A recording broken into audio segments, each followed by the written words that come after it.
उल्लू कारपेंटर बहुत ज्यादा ही मेहनती था और साथ ही साथ बहुत ज्यादा ही ईमानदार था। सब पक्षियों के घरों को बड़ी ही ईमानदारी से मेहनत करके बनाता था। पक्षियों, मैंने सुना है कि हमारे जंगल में बारिशें होने वाली हैं। बस इसी कारण हम सब पक्षियों को अपने घरों को ठीक करवाना होगा और साथ ही साथ अपने घरों की छत को भी ठीक करवाना होगा। तो फिर ठीक है मीनू चिड़िया, पिछली बार की तरह इस बार भी हम उल्लू कारपेंटर से ही अपना घर ठीक करवा लेते हैं। पक्षियों, तो फिर मैं उल्लू कारपेंटर को अभी बुला कर लाता हूँ। थोड़ी देर में जग्गू पक्षी उल्लू कारपेंटर को बुलाकर ले आता है। उल्लू कारपेंटर, खुश हो जाओ तुम। इस बार की बारिश के कारण बहुत कमाई होगी तुम्हें, क्योंकि इस बार भी हम सब पक्षियों ने तुमसे ही घर ठीक करवाने का सोचा है। अरे बुलबुल बहन, मीनू चिड़िया, पक्षियों, आप सब बिल्कुल भी परेशान मत हो। हर बार की तरह इस बार भी आप सब पक्षियों के घरों को बहुत अच्छे से ठीक कर दूंगा मैं। अगर बारिश की एक बूंद भी आई तो आप मुझे आकर पकड़ना। नहीं उल्लू कारपेंटर, हम सब पक्षी जानते हैं कि आप अपना काम बहुत ही ईमानदारी से करते हैं। मीनू चिड़िया, बारिश होने में अभी 1 महीना है। मैं 2 दिन में आराम से पेड़ से लकड़ियाँ काट कर सब पक्षियों की छत बना दूंगा। उल्लू कारपेंटर, पैसे हम काम होने के बाद ही देंगे, चलेगा ना? हाँ हाँ कालू कौवे, बिल्कुल चलेगा। काम होने के बाद ही मैं तुम सब पक्षियों से पैसे लूंगा। तुम सब बिल्कुल भी फिक्र ना करो, सब कुछ बहुत अच्छा होगा। ये सुनकर सारे पक्षी अपने अपने घरों को चले जाते हैं। ये तुमने सुना ना, ये पक्षी क्या कह रहे थे? इन सब पक्षियों को अपने अपने घरों पर नई लकड़ी की छत लगवानी है। वैसे भी उल्लू कारपेंटर ने पेड़ काट काट कर पूरे जंगल को खराब कर दिया है। पेड़ों से ही तो पूरे जंगल में खूबसूरती होती है। अगर हम ही ना रहे तो ये जंगल कैसे रहेगा? हाँ हाँ पेड़ भाई, तुम बिल्कुल ठीक कह रहे हो। पक्षी हम पेड़ों को नुकसान पहुंचा ही जा रहे हैं। बड़े भाई, हम पक्षियों को आराम से अपनी लकड़ियां काटने देते हैं और ये पक्षी इतने ज्यादा आलसी हैं कि पेड़ काटने के बाद दोबारा कोई नया पेड़ भी नहीं लगाते। अगर ऐसे ही चलता रहा तो जंगल में सिर्फ और सिर्फ घर ही बचेंगे, पेड़ तो एक भी नहीं रहेगा। बस, बहुत बर्दाश्त कर लिया हमने। आखिर ये सब कुछ कब तक चलता रहेगा? मैंने सोच लिया है, अब जब भी उल्लू कारपेंटर हमारी लकड़ियां काटने आएगा तो हम जोर जोर से हिलेंगे ताकि वे उल्लू कारपेंटर हमारी लकड़ियां काट ही ना सके। अरे वाह सरदार जी, बहुत अच्छा उपाय है ये। अब तो हम ऐसा ही करेंगे। अगले दिन उल्लू कारपेंटर एक पेड़ के पास आता है। ये पेड़ तो बहुत ज्यादा ही अच्छा लग रहा है, बस पहले इसे ही काट लेता हूँ मैं। बस जैसे ही उल्लू कारपेंटर वे पेड़ काटने ही जाता है तो वे पेड़ जोर जोर से हिलने लगता है। अरे अरे, ये अचानक ये पेड़ इतनी जोर से क्यों हिल रहा है? यहाँ तो हवाएं भी नहीं चल रही। चलो खैर, छोड़ो इस पेड़ को, मैं सामने वाले पेड़ को काटता हूँ। जैसे ही उल्लू कारपेंटर सामने वाले पेड़ को काटने लगता है तो दूसरा पेड़ भी जोर जोर से हिलने लगता है। अरे भाई, ये सब कुछ क्या हो रहा है? बस अब मुझे इन पेड़ों के सरदार से बात करनी होगी। ये कहकर उल्लू कारपेंटर सरदार पेड़ के पास चला जाता है। अरे ओ सरदार पेड़, आखिर क्या बात है? कोई भी पेड़ मुझे अपनी लकड़ियाँ काटने क्यों नहीं दे रहा? वो इसीलिए क्योंकि उल्लू कारपेंटर, तुम पक्षियों ने हमें बहुत परेशान करके रखा हुआ है। तुम पक्षी हमारी लकड़ियाँ तो काट लेते हो, लेकिन फिर दोबारा कभी भी एक नया पेड़ नहीं लगाते। अगर ऐसा ही चलता रहा तो हम सारे पेड़ खत्म हो जाएंगे और मैं नहीं चाहता कि मेरे सारे पेड़ खत्म हो जाएं और जंगल में सिर्फ और सिर्फ घर ही बचें। इसीलिए मैंने सभी पेड़ों को हुक्म दिया है कि आज के बाद कोई भी पेड़ अपनी लकड़ी तुम जैसे कारपेंटरों को काटने नहीं देगा। हाय रे, ये क्या हो गया? अब मैं क्या करूं? ये कारपेंटर की जॉब ही मेरा घर चलाती थी। देखो देखो पेड़ भाई, हम पक्षियों को माफ कर दो, हम आगे से ऐसा नहीं करेंगे। उल्लू कारपेंटर, चले जाओ यहाँ से, मुझे अभी बहुत ज्यादा गुस्सा आ रहा है। फिर उल्लू कारपेंटर उदास होकर वहाँ से चला जाता है। अरे क्या हुआ कार पेंटर, आप इतने उदास क्यों लग रहे हो? क्या हुआ है? कोई मसला है क्या? मीनू चिड़िया, बहुत बड़ी गड़बड़ हो गई है। मुझे समझ नहीं आ रहा कि मैं तुम्हें कैसे बताऊं। देखिए उल्लू कार पेंटर, आप मुझे जैसे भी बताएं, लेकिन बताएं तो आखिर क्या गड़बड़ हुई है? पेड़ों के सरदार ने सारे पेड़ों को लकड़ी देने से मना कर दिया है। अब जब भी मैं लकड़ियां काटने जाता हूँ तो सभी पेड़ जोर जोर से हिलने लगते हैं ताकि मैं उनकी लकड़ियां न काट सकूं। अरे रे, ये तो बहुत बुरी बात है। इस तरह तो तुम्हारा धंधा भी बंद हो जाएगा और हम सब पक्षी बारिश में भीगेंगे। पर उल्लू कार पेंटर, अचानक में पेड़ हमारे साथ ऐसा क्यों कर रहे हैं? आखिर कोई तो वजह होगी ना। वो इसीलिए कि हम सब पक्षी पेड़ों को काटते रहते हैं, लेकिन कभी भी कोई नया पेड़ नहीं लगाते, जिस कारण पेड़ों का सरदार बहुत ज्यादा ही गुस्सा है। तुम फिक्र मत करो उल्लू कार पेंटर, मैं और काली कौवा जाएंगे और सरदार से बात करेंगे। थोड़ी देर के बाद मीनू चिड़िया और कालू कौवा पेड़ों के सरदार के पास जाते हैं। सरदार पेड़, मैं जानती हूँ कि इसमें सारी गलती हम पक्षियों की है। आप वापस हम सब पक्षियों से दोस्ती कर लें और हमें माफ कर दें। हम वादा करते हैं इस बार हम कभी भी लकड़ियों को जाया नहीं करेंगे और नए पौधे भी लगाएंगे, परंतु बस हमें इस बार भी कुछ लकड़ियाँ काटने दें। मीनू चिड़िया, तुम सब पक्षी बहुत झूठे हो। मुझे यकीन नहीं है तुम सब पक्षियों की बातों पर।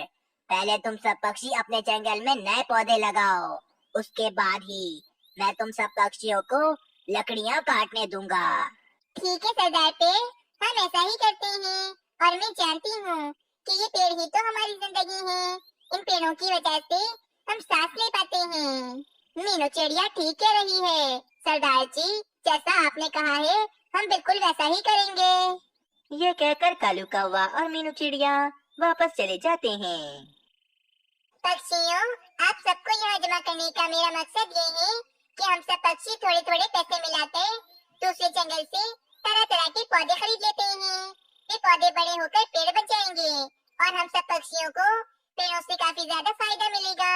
वैसे भी हमारे जंगल में पेड़ बहुत ज्यादा कम हो गए हैं, क्योंकि आए दिन हम अपने घर जो बनाते रहते हैं। चलो चलो पक्षियों, सब थोड़े थोड़े पैसे लाकर मीनू चिड़िया को दे दो। उसके बाद मैं और मीनू चिड़िया जाकर अच्छे अच्छे पौधे खरीद कर लाएंगे। हाँ हाँ ठीक है कालू कौवे, हम अपने जंगल के लिए इतना तो कर ही सकते हैं। थोड़ी देर के बाद कालू कौवा और मीनू चिड़िया दूसरे जंगल से बहुत सारे नन्हे नन्हे पौधे खरीद कर ले आते हैं। पक्षियों, अब आप सब देखिएगा कि ये नन्हे नन्हे पौधे बड़े होकर हमें कितना ज्यादा फायदा देंगे। ये सब कुछ देखकर सरदार पेड़ भी बहुत ज्यादा ही खुश हो जाता है और वे सब पक्षियों को अपनी लकड़ियां काटने दे देता है। दोस्तों, आप सबसे यही गुजारिश है कि पेड़ काटिए कम और लगाइए ज्यादा, क्योंकि पेड़ ही तो हमारी जिंदगी है। अगर आप सबको ये कहानी अच्छी लगी तो इस वीडियो को जरूर लाइक करें और आने वाली हर नई वीडियो को देखने के लिए चैनल को सब्सक्राइब भी कर लें। जंगल में एक बड़ा सा स्कूल था। इस स्कूल में जंगल के सारे नन्हे पक्षी पढ़ते थे। इस स्कूल में रानी कौवी भी टीचर हुआ करती थी और वे नन्हे पक्षियों को अच्छी शिक्षा देती थी। एक दिन की बात है, एक दिन कालू कौवा रानी कौवी से कहता है, रानी, मुझे तो समझ में नहीं आता, तुम्हें कोई भी काम तो सही से आता ही नहीं है। ना तुम्हें अच्छा खाना बनाना आता है और ना ही कुछ और। तुम नन्हे पक्षियों को स्कूल में कैसे पढ़ा लेती हो? कालू जी, इस तरह की बातें करके मेरा दिमाग ना खराब किया करो।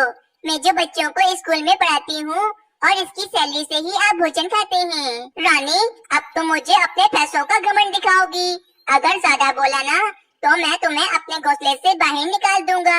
ये बात तुम याद रखना कि ये घोंसला मैंने बनाया था। रानी कौवी को बहुत ज्यादा गुस्सा आ जाता है और वे अपने बेटे राजू कौवे को लेकर स्कूल चली जाती है। रानी कौवी नन्हे पक्षियों को पढ़ा रही होती है कि एक चिड़िया का बच्चा रानी कौवी से कहता है, टीचर टीचर, अभी आपने ये जो समझाया है ये मुझे समझ में नहीं आई। आप मुझे दोबारा समझा दें। बस फिर क्या था, रानी कौवी को पहले से ही कालू कौवे की बातों पर गुस्सा आ रहा था और अब इस नन्हे चिड़े की बातों पर रानी कौवी को और भी ज्यादा गुस्सा आ जाता है। क्या कहा तुमने? क्या मैं तुम्हें पागल दिख रही हूँ जो मैं तुम्हें बार बार समझाऊं? जब मैंने एक बार तुम्हें समझाया तो तुम्हारे समझ में क्यों नहीं आई? फिर रानी कौवी उस नन्हे चिड़े को बुलाकर उसे एक लकड़ी से मारने लगती है। टीचर टीचर, आप ये क्या कर रही हैं? आप सोनू चिड़े या किसी भी बच्चे को नहीं मार सकती हैं। स्कूल में किसी भी बच्चे को मारना बहुत सख्ती से मना है। मानो चिड़े, अगर तुमने ये बात किसी को भी बताई तो मैं तुम्हें इससे भी ज्यादा बुरा मारूंगी। फिर वे मानो चिड़ा बहुत ज्यादा डर जाता है और चुप हो जाता है। इस तरह कालू कौवा रानी कौवी को रोजाना ही गुस्सा दिलाता और रानी कौवी अपना गुस्सा स्कूल में आकर नन्हे मासूम पक्षियों पर उतारती थी। एक दिन इस स्कूल के मालिक उल्लू सेठ अपने स्कूल में आते हैं। रानी कौवी, मैंने देखा है आप नन्हे पक्षियों को बहुत अच्छी शिक्षा दे रही हैं, लेकिन आप इन नन्हे पक्षियों को मारती तो नहीं है ना? अरे नहीं नहीं उल्लू सेठ, मुझे तो ये नन्हे पक्षी बहुत अच्छे लगते हैं, तो भला मैं इनको क्यों मारूंगी? आप इन बच्चों से ही पूछ लीजिए। अच्छा तो फिर मुझे बताओ बच्चों, क्या ये रानी टीचर आपको मारती तो नहीं है ना?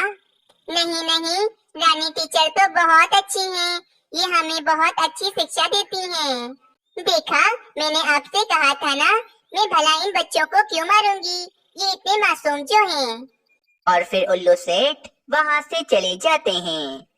अगले दिन कालू कौवा फिर से रानी कौवी पर गुस्सा करने लगता है। पापा, आप मम्मा को नहीं डांटो, मम्मा इतना बुरा भी खाना नहीं बनाती हैं।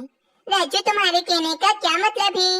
मैं इतना बुरा नहीं, लेकिन बुरा खाना बनाती हूँ। तुम स्कूल चलो, वरना ये कालू जी तो तुम्हें हमेशा गलत शिक्षा ही देंगे। वैसे भी अगर तुम्हारे पापा पढ़े लिखे होते तो ये इस तरह घोंसले में आराम नहीं कर रहे होते, ये आज मेरी तरह स्कूल में पक्षियों को अच्छी शिक्षा दे रहे होते। रानी, तुम्हारे कहने का क्या मतलब है? मैं जाहिल हूँ, तुम मुझे अनपढ़ गवार कह रही हो। हाँ तो हो ही अनपढ़ गवार, इसमें कोई शक है क्या? देखो रानी, मुझे गुस्सा ना दिलाओ, वरना मैं अभी के अभी तुम्हें तुम्हारे मायके छोड़ाऊंगा। बस करो, अगर मुझे गुस्सा आ गया ना तो मैं तुम्हें तुम्हारे ही घोंसले से बाहर निकाल दूंगी। फिर रानी कौवी राजू कौवे को लेकर स्कूल चली जाती है। नन्हे पक्षियों, आज मैं आप सबको सच के बारे में बताऊंगी। चाहे कुछ भी हो, कितनी भी बड़ी मुसीबत आ जाए, लेकिन हमें हमेशा सच का ही साथ देना चाहिए। झूठ तो हमें कभी बोलना ही नहीं चाहिए, क्योंकि एक न एक दिन झूठ हमारा खुल ही जाता है। और वैसे भी एक झूठ बोलकर हमें आगे 100 झूठ और बोलने पड़ेंगे, इसीलिए हमें हमेशा सच का ही साथ देना चाहिए। तो नन्हे पक्षियों, आप सबको समझ में आ गई ना मेरी बात, कि हमें हमेशा सच ही बोलना चाहिए। टीचर, अगर झूठ नहीं बोलना चाहिए तो कल आपने उल्लू सेठ से इतना बड़ा झूठ क्यों बोला था कि आप हमें नहीं मारती हो? मानो चिड़े, मैं तुम्हें देख रही हूँ, आजकल तुम्हारी जबान कैंची की तरह तेज चल रही है। अब तुम अपने टीचर को झूठी कहोगे, मैं तुम्हें अभी बताती हूँ। फिर रानी कौवी मानो चिड़े को गुस्से में जोर जोर से मारने लगती है। जब मानो चिड़ा स्कूल से आता है तो इसे बहुत तेज बुखार हो जाता है। मीनू चिड़िया तो काफी ज्यादा परेशान हो जाती है। हाय रे मानो चिड़े, ये तुम्हें आज इतना तेज बुखार कैसे चढ़ गया है? और तुम्हारे पैरों पर ये निशान कैसे हैं? मम्मा, हमारे स्कूल में जो टीचर है रानी कौवी, वे बिल्कुल भी अच्छी नहीं है। वे हमेशा हम पक्षियों को लकड़ी से मारती रहती हैं, और आज इन्होंने मुझे बहुत बुरी तरह से मारा है। क्या ये तुम क्या कह रही हो? रानी कौवी ने तुम्हें इतनी बुरी तरह से मारा है कि तुम्हें बुखार चढ़ गया है। स्कूल के मालिक उल्लू सेठ जी ने तो मुझसे कहा था कि नन्हे पक्षियों को बिल्कुल भी नहीं मारा जाता है। फिर उस टीचर ने तुम्हें इतनी बुरी तरह से क्यों मारा है? मैं कल ही जाकर तुम्हारी टीचर की खबर लेती हूँ कि बच्चों को इतनी बुरी तरह से कोई मारता है भला। अगले दिन मीनू चिड़िया मानो चिड़े को लेकर उल्लू सेठ के पास आती है और रानी कौवी भी वहीं पर होती है। उल्लू सेठ, आप अभी के अभी इस रानी कौवी को अपने स्कूल से निकाल दें। ये नन्हे पक्षियों को इतनी बुरी तरह से मारती है कि इन्हें बुखार चढ़ जाता है। रानी कौवी, ये मीनू चिड़िया क्या सच कह रही है? अरे नहीं नहीं मीनू चिड़िया, ये तुम्हारा बेटा बहुत झूठा है। कल मैंने इसे झूठ बोलने पर डांटा था कि हमें कभी झूठ नहीं बोलना चाहिए, और ये मुझसे बदला लेने के लिए तुमसे और उल्लू सेठ से मेरे बारे में झूठ कह रहा है। मेरा यकीन करो, मैंने तो आज तक कभी भी किसी भी नन्हे पक्षी को नहीं मारा है। मीनू चिड़िया, रानी कौवी एकदम ठीक कह रही है। बच्चे अक्सर झूठ बोल जाते हैं। रानी कौवी को मैंने कभी भी नन्हे पक्षियों को मारते हुए नहीं देखा है। उल्लू सेठ मीनू चिड़िया की बात नहीं मानते और मीनू चिड़िया अपने मानो चिड़े को लेकर वहाँ से चली जाती है। मेरा मानो चिड़ा मुझसे कभी झूठ नहीं कहता है। मुझे रानी कौवी की बात पर बिल्कुल भी भरोसा नहीं है। फिर रानी कौवी न जाने झूठ बोलकर कितने नन्हे पक्षियों को इतनी बुरी तरह से मारती होगी। बस अब मुझे रानी कौवी की सच्चाई उल्लू सेठ के सामने लानी ही होगी, ताकि आइंदा कोई भी टीचर हमारे नन्हे पक्षियों को न मार सके।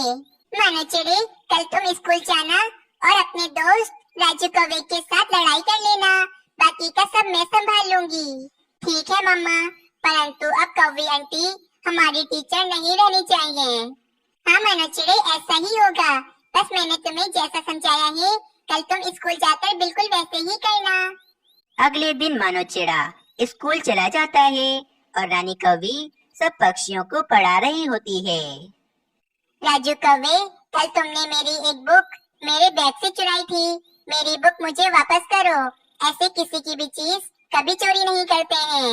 मानो चिड़े, मैंने तुम्हारी कोई भी बुक नहीं चुराई है। तुम्हें कोई और नजर आया होगा। नहीं नहीं, वो कोई और नहीं बल्कि तुम ही थे। तुम चोर हो राजू कौवे, चोर हो तुम। ये कौन पक्षी लड़ाई कर रहा है? ये किसकी आवाज आ रही है मुझे? मम्मा मम्मा देखो ना, ये मानो चिड़ा मुझे चोर बोल रहा है। दूसरी तरफ मीनू चिड़िया उल्लू सेठ के पास आती है और उनसे कहती है, उल्लू सेठ, बस एक आखिरी बार मेरे साथ रानी कौवी की क्लास में चलें और रानी कौवी की सच्चाई देखें। फिर मीनू चिड़िया और उल्लू सेठ रानी कौवी की क्लास के बाहर आते हैं और खिड़की से क्लास के अंदर झांकने लगते हैं। मानो चिड़े, तुम मेरे बेटे को चोर कह रहे हो। अब मैं तुम्हें इतना बुरा मारूंगी कि कल से तुम स्कूल भी नहीं आ सकोगे। फिर रानी कौवी मानो चिड़े को एक लकड़ी से बहुत बुरी तरह से मारने लगती है। उल्लू सेठ और मीनू चिड़िया भी फौरन क्लास में आ जाते हैं। रुक जाओ रानी कौवी, मैंने आज तुम्हारी असलियत देख ली है कि तुम कितनी बड़ी झूठी हो। आज से तुम मेरे स्कूल की टीचर नहीं हो। निकल जाओ मेरे स्कूल से। अरे नहीं नहीं उल्लू सेठ, बस मैं तो मानो चिड़े को थोड़ा डरा रही थी। मैं तो प्यार से मार रही थी। मम्मा, आप कुछ दिनों पहले हमें सच बोलने की शिक्षा दे रही थी और आज आप खुद ही कितना झूठ बोल रही हो। हमारी टीचर झूठ कह रही हैं। हमारी टीचर झूठ कह रही हैं। ये हमें बहुत मारती हैं। रानी कौवी, तुमसे ज्यादा समझदार तो तुम्हारा बेटा राजू कौवा है। आज राजू कौवे ने ही एक टीचर को सच बोलने का सबक पढ़ा दिया, जो तुम कभी नहीं भूलोगी। रानी कौवी, आज से तुम मेरे स्कूल की टीचर नहीं रही। निकल जाओ मेरे स्कूल से। मैं खुद ही इन नन्हे पक्षियों को अच्छे से पढ़ाऊंगा। फिर रानी कौवी बहुत ही शर्मिंदा होकर वहाँ से चली जाती है। इस कहानी से हमें ये सीख मिलती है कि हमें कभी भी झूठ नहीं बोलना चाहिए और हमेशा सच का ही साथ देना चाहिए। अगर आप सबको ये कहानी अच्छी लगी तो चैनल को जरूर सब्सक्राइब करें।